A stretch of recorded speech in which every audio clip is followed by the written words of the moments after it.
13장 14절부터 보면 이 레위 자손 인구 조사에 관한 내용이 나오게 됩니다.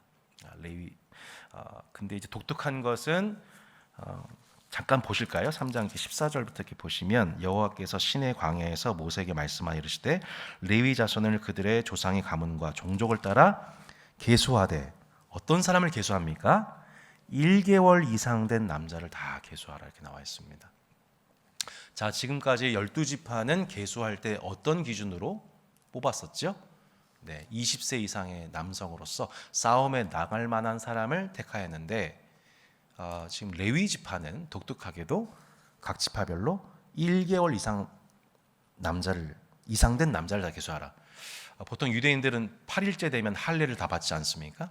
그 할례 받은 하나님의 백성들로서 1개월 이상 된, 그러니까 갓난아기가 포함된 이 수를 계수할 것에 관해서 한 내용이 지금까지 12지파의 20세 이상 남성들, 싸움에 나갈 만한 자들을 계수한 것과는 차별되는 참 독특한 지점입니다.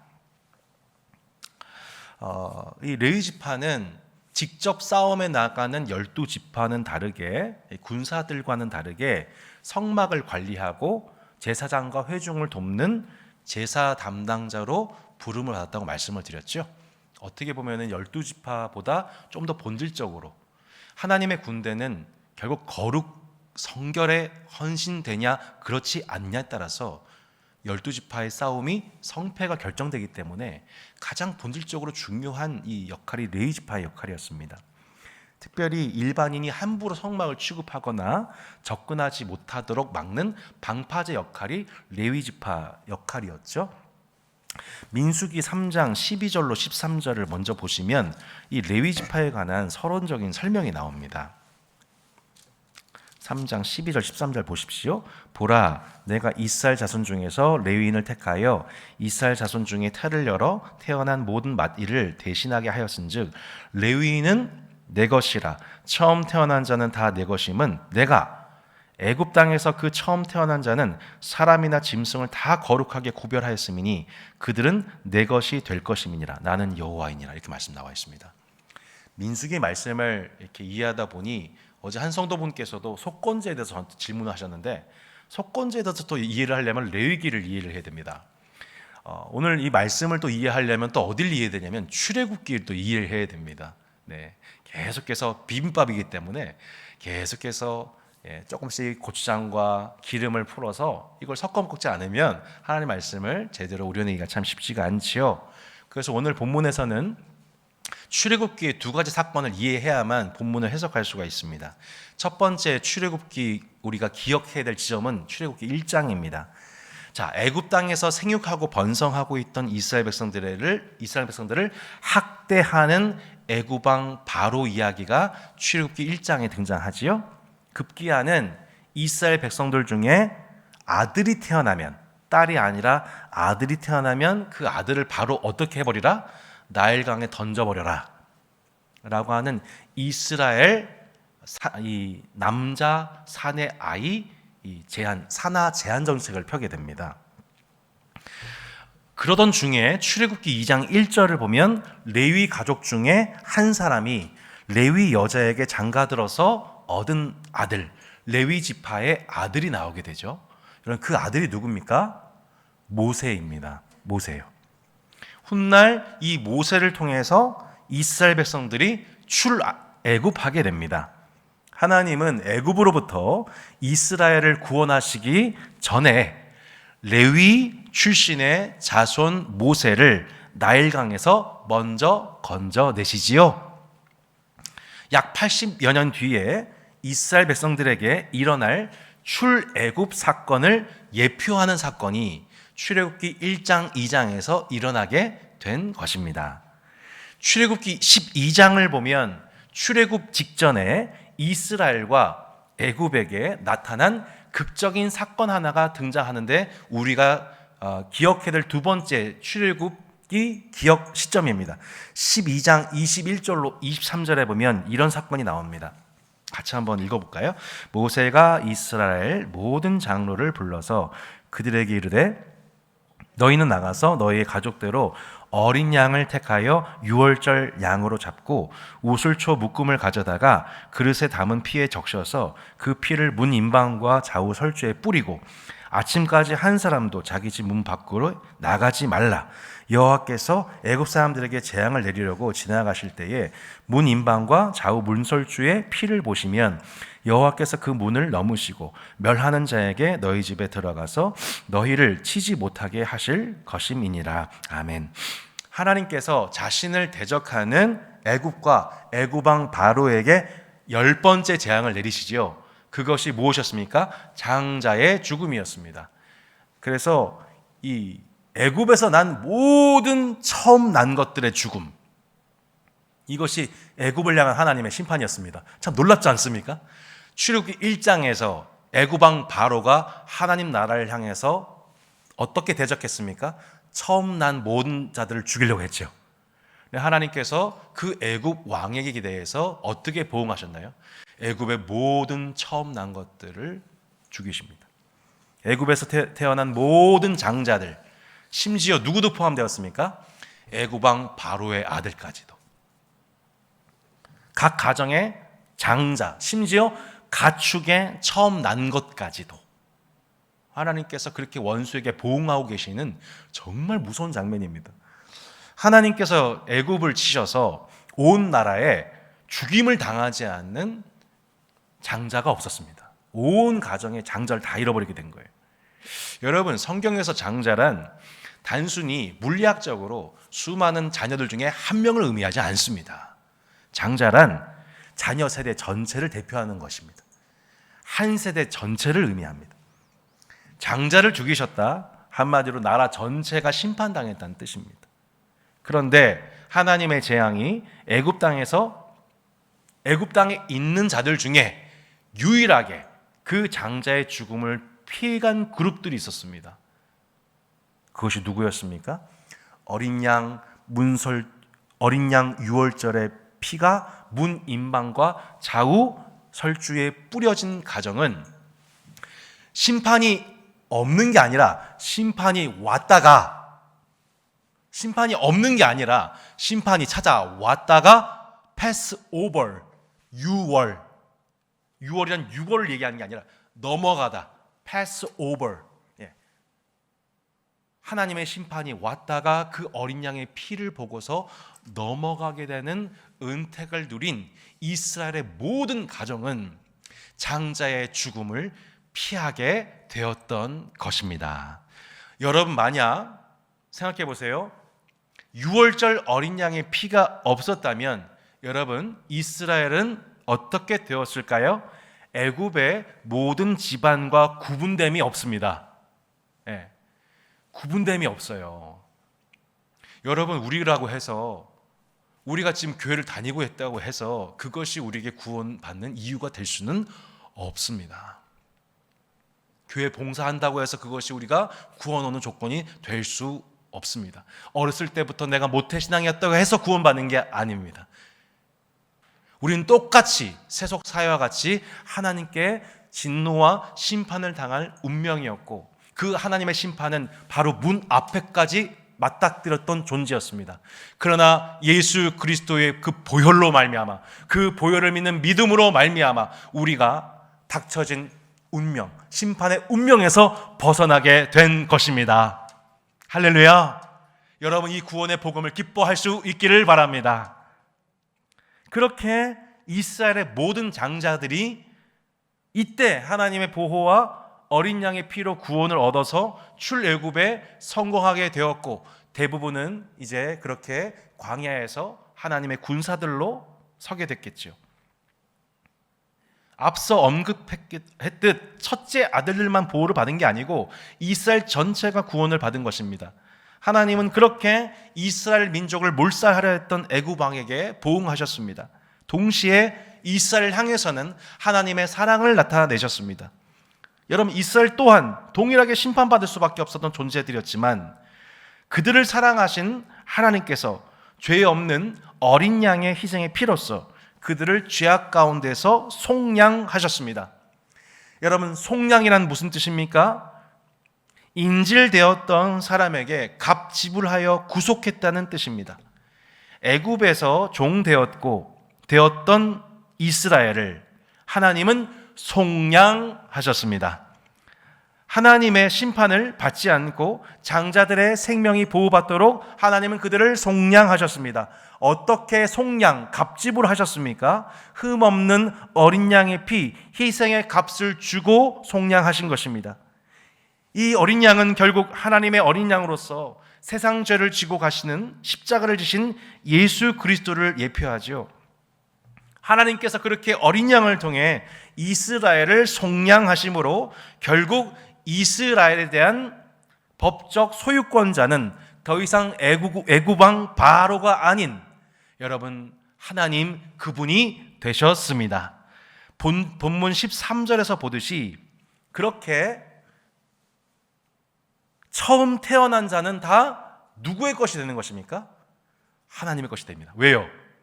하나님 때문에 장자들이 죽지 않게 되었기 때문에, 어린 양의 피로 속량하셨기 때문에 죽을 수밖에 없었던 장자들은 다 이제 누구 거라는 거예요? 내 거다. 여러분 인정하세요? 내 거다. 소유권이 완전히 하나님께 넘어간 거예요. 오늘 본문을 이해하는 데서 매우 중요한 부분입니다. 처음 태어난 자들은 모두 죽을 수밖에 없었었는데 이제 그들이 어린 양의 속량으로 구원을 받아서 살게 되었으니 이제 그 첫째 아들, 태어난 모든 첫째 아들과 또한 모든 짐승은 다 누구의 것이다? 내 거다라고 말씀하시는 것이죠. 이것은 비단 처음 태어난 자만이 하나님의 소유란 뜻은 아닙니다. 여러분 한번 생각해 보세요. 우리가 11조 헌금을 구별하여 드립니다. 그것은 10의 1만 하나님 것이라는 게 아니죠. 10의 1을 하나님께 구별하는 이유는 나머지 10의 9도 하나님의 것입니다. 결론적으로 10의 10 다 주님의 것입니다 라는 것을 인정하는 행동이 뭐예요? 10의 1조이죠. 마찬가지로 처음 태어난 장자가 하나님 것입니다, 첫째 태어난 내 아들은 하나님의 것이 맞습니다 라고 하는 뜻은 뭘 헌신하는 거예요? 나의 모든 자녀들이, 태어날 모든 세대들이, 나의 모든 가족은 다 하나님의 것입니다 라고 인정하는 것입니다. 하나님은 레위인들을 택하셔서 이스라엘의 모든 맏아들을 대신하여 바치게 하셨습니다. 이게 오늘 민수기 3장 40절로 51절에 매우 중요한 내용이에요. 자, 41절 한번 보시겠습니까? 여호와께서 또 모세에게 이르시되 이스라엘 자손의 처음 태어난 남자를 1개월 이상으로 다 계수하여 그 명수를 기록하라. 나는 여호와라. 이스라엘 자손 중 모든 처음 태어난 자 대신에 누구를 내게 돌리라고요? 레위인을 내게 돌리고, 또 이스라엘 자손의 가축 중 모든 처음 태어난 것 대신에 레위인의 가축을 내게 돌리라. 모세가 여호와께서 자기 명령하신 대로 이스라엘 자손 중 모든 처음 태어난 자를 계수하니 1개월 이상으로 계수된 처음 태어난 남자의 총계는 22,273명이었다라 이렇게 나와 있습니다.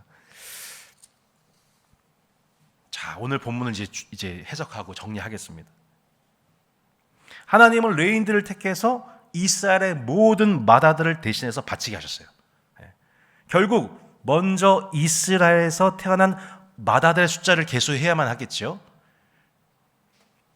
자, 39절에 보면은 뭐라고 나와 있습니까?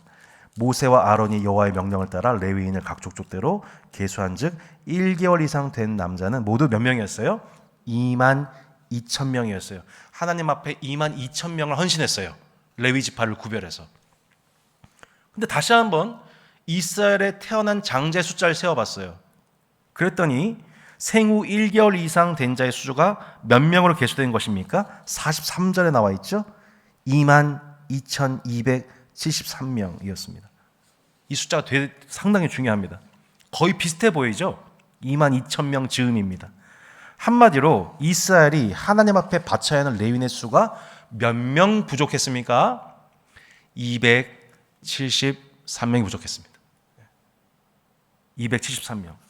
전체 비율 중에 한 1% 정도 되는 비율이죠. 하나님이 이것을 보시고 뭐라고 말씀하세요? 이렇게 명령하세요. 46절로 48절입니다. 이스라엘 자손에 처음 태어난 자가 레위인보다 273명이 더 많은즉 어떻게 하라? 속전으로 한 사람의 5세겔씩 받되 성소의 세겔로 받으라. 한 세겔은 20계란이라. 그 더한 자의 속전을 아론과 그의 아들들에게 줄 것이니라. 하나님은 이스라엘 12지파에게 지금 273명 분을 값을 더해서 지불하라고 말씀하십니다. 왜요? 수가 부족하기 때문에. 결국 273 곱하기 5, 곧 1365세겔을 아론과 그의 아들들에게 속전값을 추가 지불하게 하세요. 한마디로 너희 좀 계산 잘못했다는 뜻이에요. 그래서 모세는 이를 지불하지 않은 273명 분의 속전을 일일이 다 받아서 아론과 그의 아들들에게 주고 레위인에 대한 인구조사가 이렇게 일단락되고 있습니다. 오늘 이 본문이 도대체 뭘 얘기하고 있는 것일까요? 여러분, 우리 중에 레위 지파 중에 이스라엘의 모든 장자들은 중에 한 사람도 갑지불 없이 구원받은 사람 한 명도 없다는 것입니다. 일일이 한 사람당 이스라엘 장자 한 사람이 살아나려면 누구의 헌신이 있어야 돼요? 레위인 한 사람의 헌신이 있어야 돼요. 22,273명 일일이 장자 한 사람이 살려면 레위 지파 한 사람이 헌신되어야 돼요. 이게 출애굽할 때는 우리가 집단적으로 구원받은 것 같지만 이 말씀의 맥락으로 보면 우리의 구원은 개개인적으로 구원받은 것입니다. 우리는 한 사람 한 사람에 관해서 일일이 값을 치불하신 그 하나님의 속전으로 말미암아 구원받은 자들입니다. 여러분 믿으십니까? 여러분, 우리는 예수 그리스도께서 주의 몸된 교회를 구원하셨지만 한 사람 한 사람에 관한 그 모든 인질값을 일일이 속량 지불하심을 말미암아 구원을 받은 존재들입니다. 이것을 오늘 본문이 말씀하고 있는 거예요.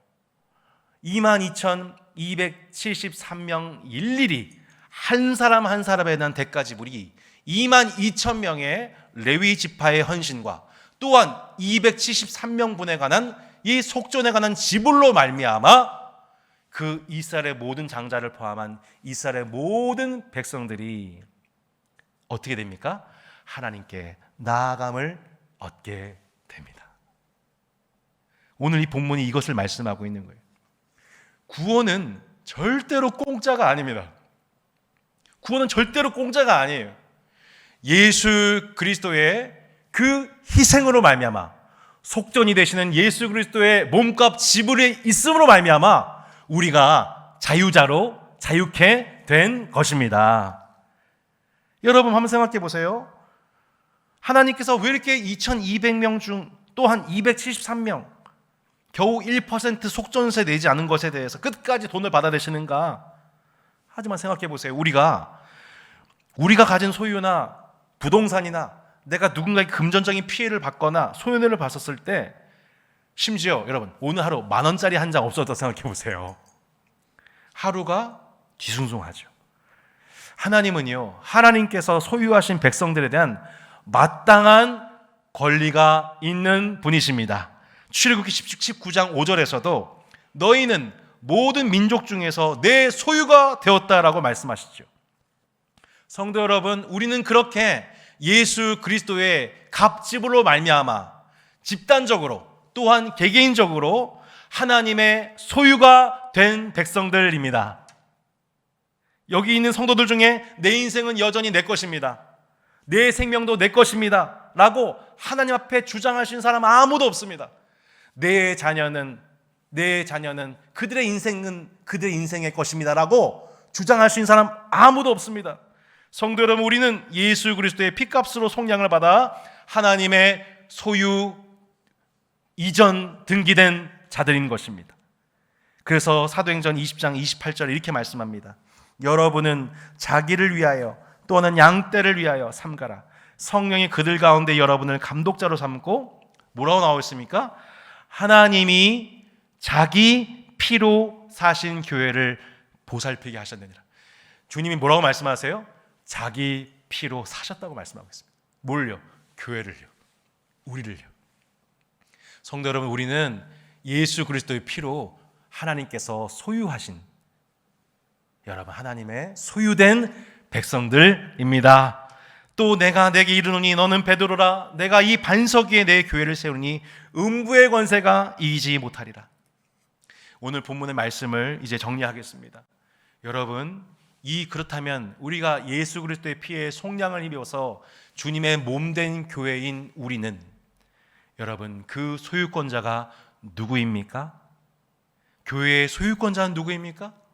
여러분, 사람이 아닙니다. 목사도 장로도 교인들도 아닙니다. 오직 자기의 피로서 사신 교회로서 하나님이 소유하시는 교회입니다. 아무도 주님의 몸된 교회를 다시 하나님에게서 살 수도 빼앗을 수 없게 되었습니다. 오직 소유권자이신 하나님의 뜻대로 모든 것이 이루어지는 곳이 교회입니다. 그리하여 오늘 우리가 하나님께 드리는 마땅한 고백이 무엇입니까? 주님, 제 인생은 이미 하나님의 소유된 것입니다. 사나 죽으나 영원히 주님의 소유된 자이며 나 또한 그 주님을 소유한 자입니다. 내가 이미 죽고 심판받았어야 하는 그 자리에서 나를 살려주신 분이 주님이시기에 이제 내가 하나님 앞에 올려드릴 것은 내 삶은 하나님의 것이라고 인정하며 사는 것 뿐입니다 라고 오늘 새벽 하나님 앞에 다시 한번 우리 인생이 이미 헌신되었음을 기억하는 이 새벽 특세 되시기를 예수 그리스도 이름으로 축원합니다. 아멘.